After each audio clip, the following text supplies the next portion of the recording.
Hello guys, immortal is back के episode 9 के साथ हाजिर है। अगर आपको हमारी एक्सप्लेनेशन अच्छी लगी हो तो प्लीज़ चैनल को सब्सक्राइब कर दें, लाइक कर दें और बेल आइकॉन को ज़रूर प्रेस कर दें। हमें एक ऑफिस का सीन दिखाया जाता है जिसमें वो बॉस बैठा हुआ किंशु से पूछता है कि आप वाकई ही सीरियस है। फिर वो बात कर रहे होते जिसमें किंशु कहता है मुझे तो लगता है कि उसने मुझे जानबूझकर जीतने दिए है। मुझे ऐसे लगता है कि जैसे वो मुझ पर कोई एहसान करना चाहता है। साथ में बैठा हुआ दोस्त कहता है किंशु आप परेशान मत होना, आप एक बहुत अच्छा दोस्त बना सकते हो, लेकिन मुझे ये काम करने के पैसे मिलते हैं। साथ ही चीफ लोंग कहता है कि मेहरबानी। साथ ही बैठा हुआ किंशु का बॉस कहता है किंशु आप परेशान मत हो, आपको इस सिटी में आपको कोई नहीं, हमारा ख़ानदान आपकी हिफाजत करेगा, आपको कोई हाथ भी नहीं लगा सकता। मिस्टर योंग कहता है कि बॉस अभी तक आपको वही मसला है ठीक नहीं हुआ। इधर किंशु बॉस की तरफ देख रहा होता है कि आखिर इसको मसला क्या है। जब बॉस दवाई पीने लगता है तो किंशु भाग के बॉस के पास आ जाता है और कहता है कि आप ये दवाई नहीं पी सकते, क्योंकि इसमें वो जो आपकी अंदरूनी चोट को ठीक करने के लिए ये दवाई है, तो लिहाजा आप ये नहीं पी सकते। इससे आपकी अंदरूनी चोट तो ठीक हो जाएंगी, लेकिन ये आपको ज़्यादा बीमार कर रही है। मैंने इस दवाई को सूंघते ही महसूस कर लिया था कि ये दवाई किस चीज़ के लिए इस्तेमाल की जाती है। पास बैठा हुआ बॉस हंसने लग जाता है। वो कहता है किंशु तुम्हें तो सब कुछ मालूम है। कहता है कि मुझे मालूम है कि आप ये दवाई क्यों ले रहे हैं। आप अपनी अंदरूनी चोटें ठीक करने के लिए इस दवाई को पीते हैं, लेकिन अंदरूनी चोटें आपके आराम से नहीं आ रहा और इसी वजह से आप इसको ज़बरदस्ती पीने की कोशिश करते हैं, लेकिन ये इसका कोई मुस्तकिल हल नहीं है। किंशु कहता है मैं बॉस आपकी इस बीमारी को ठीक कर सकता हूँ। बॉस ये सुनकर ज़ोर ज़ोर से हंसने लग जाता है। किंशु बॉस की तरफ देख रहा होता है और बॉस कहता है कि चाँद के ऊपर एक आखिरी पहाड़ की जो चोटी होती है, बिल्कुल उसी तरह हर इंसान का एक अपना लेवल होता है। इसी तरह किंशु गुस्से में आकर अपनी पावर से बॉस को एक ज़ोरदार सीने पर पंच मारता है और बॉस घुटनों के बल आ जाते हैं और उनके कमर से आप देखें कि एक्टिविटी होती दिखाई देती है और उनके मुंह से खून निकलता है। दोनों पास खड़े हुए लोग देखने लग जाते हैं कि ये क्या है। चैन फ़ौरन से आवाज़ देता है कि यहाँ पर कोई है, फ़ौरन मदद के लिए भाग गया है। और चैन देख के हैरान हो जाता है कि ये आखिरकार हो क्या रहा है और बॉस खड़ा होना शुरू हो जाते हैं। बॉस खड़े होते हैं और देखते हैं कि मेरा खून अचानक मुँह से कैसे रुक गया है, और वो अपने आप को एक अच्छा महसूस करते हैं। पूछते हैं, कहते हैं किंशु तुम्हारा बहुत शुक्र है, तुमने कैसे किया। किंशु कहता है तुम्हें ये डोज मुझसे डेली लेनी पड़ेगी और तुम फिर ठीक हो जाओगे। तुम्हारी ये बीमारी तुम्हारे अंदर की एक सोच है जिसे आप सोच सोच कर बीमार हो गए हैं, लिहाजा ये अंदरूनी ज़ख्म सिर्फ मैं ही भर सकता हूँ।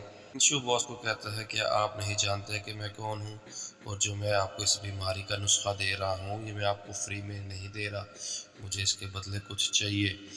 तो मैं आपको बिल्कुल ठीक कर दूंगा। मैं आपको इसके बदले मुझे पूरे 10 मिलियन USD चाहिए, मैं फिर आपको बिल्कुल तंदुरुस्त कर दूंगा। बॉस सोच रहा होता है कि उसने मुझे सीने पे जो पंच मारा उसमें इतनी पावर भरी हुई थी जो मेरे अंदर समा गई और मैं बिल्कुल ठीक हो गया हूँ। लगता है मुझे इस लड़के में कुछ है। साथ ही चीफ लोग कहते हैं कि जाओ मेरे 10 मिलियन लेकर आओ। बॉस कहते हैं लेकर आओ। साथ ही किंशु कहते हैं नहीं मुझे पैसे नहीं चाहिए, मुझे उसके बदले कुछ और चाहिए। साउथ ऑफ जिंगचोंग में कोई एक ऐसी जगह है जो मैं इस्तेमाल करना चाहता हूँ।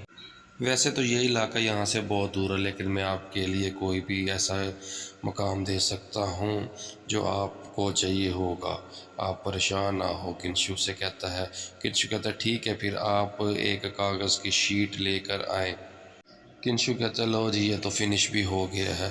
पीछे से सारे हैरान हो गए, कहते क्या ये इतनी जल्दी फिनिश भी हो गया। फिर साथ ही हमें चाइनीज़ मेंशन का एक नक्शा दिखाया जाता है जो कि इंतहाई महारत से बनाया होता है। साथ ही मास्टर्स पूछते हैं कि किंशु तुमने ये इतना आला नक्शा इतनी जल्दी कैसे बना लिया है, हैरान वाली बात है। किंशु क्या तुम अपनी कोई पावर इस्तेमाल करते हो। किंशु कहता है नहीं। तो फिर ब्रदर क्या तुम मुझे अपनी ये ड्राइंग दे सकते हो।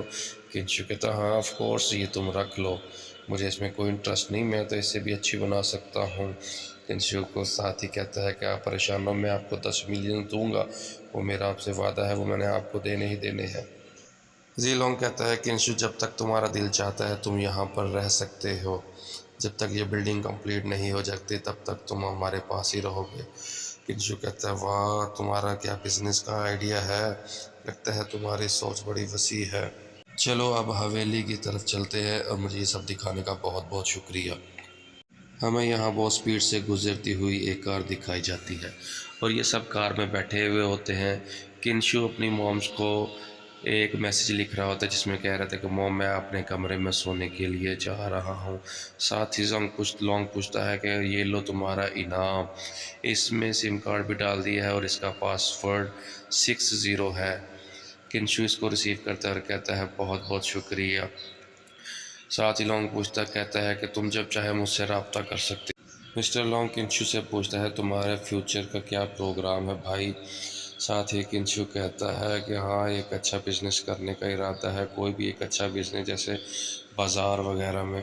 किंशु इनको बता रहा होता है कि मेरे पास बुढ़ापे और जल्द के और भी बहुत सारे नुस्खे हैं जो बुढ़ापे में किसी के भी काम आ सकते हैं। साथ ही बॉस कहता है कि मुझे नहीं पता था कि इस बच्चे के पास इतने नुस्खे भी हो सकते हैं। वो किंशु को कहता है किंशु मैं तुम्हारी एक मदद कर सकता हूँ।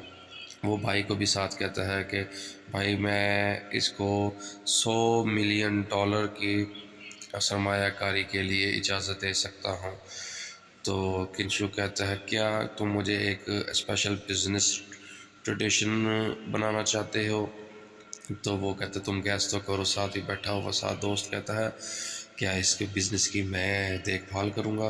फिर हमें एक गाड़ी ज़ोर से चलती हुई दिखाई जाती है और किंशु विंडो के बटन पर फिंगर प्रेस करके विंडो को ओपन करने की कोशिश करता है और साथ ही गाड़ी की विंडो साइड ग्लास ओपन हो जाता है और किंशु कहता है वाह क्या मज़ेदार हवा चल रही है। और यहाँ टेबल पर बैठा हुआ हमें मिस्टर चैंग टेबल पर बैठे होते हैं और वो एक पेपर को पढ़ रहे होते हैं। किंशु ने जो मेडिसन मिस्टर चैंग को लिख के दी थी वो पढ़ रहे होते हैं और वो देख रहे होते हैं कि वाकई क्या ये इतनी कारआमद हो सकती है। साथ ही मिस पुलिस आती है और कहती है कि हेलो डैड क्या हाल है, आप अभी तक सोए नहीं, मैं ऊपर सोने के लिए जा रही हूँ और प्लीज़ आपने रात को पीना नहीं। मिस्टर चैंग कहते हैं बेटी तुमने वाकई कमाल का बताया था, किंशु एक वाकई कमाल का लड़का है। इसी के साथ ही हमारा एपिसोड 9 ख़त्म हो जाता है। अगर आपको एक्सप्लेनेशन अच्छी लगी हो तो प्लीज़ चैनल को सब्सक्राइब कर दें, लाइक कर दें और बेल आइकॉन को ज़रूर प्रेस कर दें। शुक्रिया।